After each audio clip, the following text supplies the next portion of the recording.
नमो भूतनाथं नमो प्रेतनाथं नमः कालकालं नमः रुद्रमालं नमः कालिका प्रेमलोलं करालं नमो भैरवं काशिका क्षेत्रपालम्।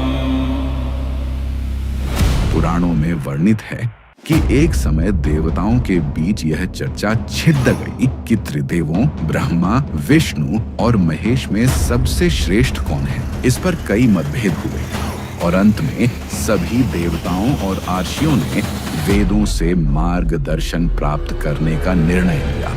वेदों ने एक स्वर में भगवान शिव को ही परम सत्य और सर्वोच्च बताया, जिनके भीतर यह संपूर्ण चराचर जगत समाया हुआ है। भगवान विष्णु ने वेदों के इस निर्णय को सहर्ष स्वीकार कर लिया, किंतु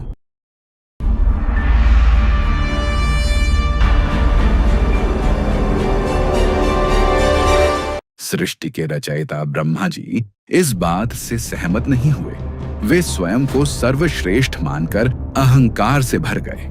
उन्होंने अपने पांचवें मुख से भगवान शिव के स्वरूप और उनके गणों की वेशभूषा का उपहास करते हुए अपमानजनक शब्द कहे। ब्रह्मा जी का यह अहंकारपूर्ण आचरण और शिव की निंदा सुनकर भगवान शिव अत्यंत क्रोधित हो उठे।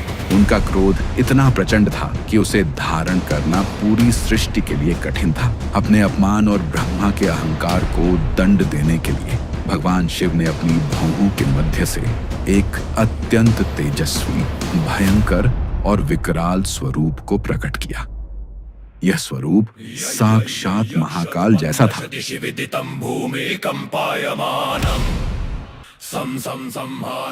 शिव ने अपने इस अंश को काल नाम दिया, जिसका अर्थ है मृत्यु या समय का राजा। यही उग्र और तेजस्वी स्वरूप काल भैरव कहलाया। भगवान शिव ने काल भैरव को आदेश दिया कि वे ब्रह्मा के उस मुख को दंडित करें जिसने अहंकार में भरकर उनका अपमान किया है।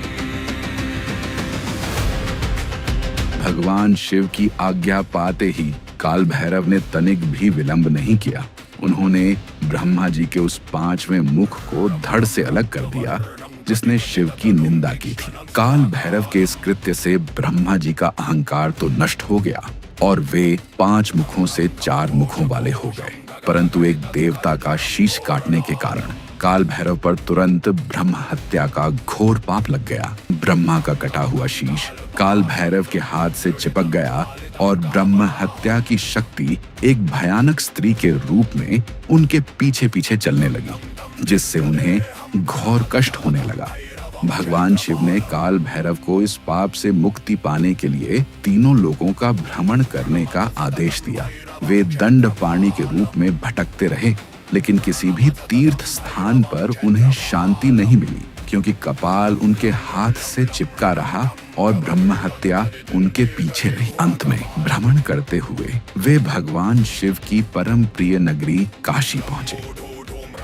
जैसे ही काल भैरव ने काशी की सीमा में प्रवेश किया, उनके हाथ से वह कपाल छूटकर एक स्थान पर गिर गया और ब्रह्म हत्या की शक्ति वहीं पाताल लोक में विलीन हो गई।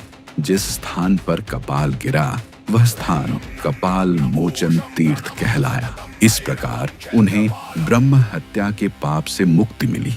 तब भगवान शिव ने प्रसन्न होकर काल भैरव को वरदान दिया कि वे अब इसी काशी नगरी के अधिपति कोतवाल बनकर यही निवास करेंगे। यह भी कहा गया कि जो भी काशी में प्रवेश करेगा उसे पहले काल भैरव की आज्ञा लेनी होगी।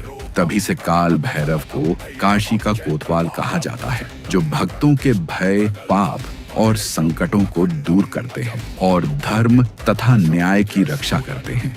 उनकी पूजा करने से व्यक्ति काल समय के भय से मुक्त हो जाता है।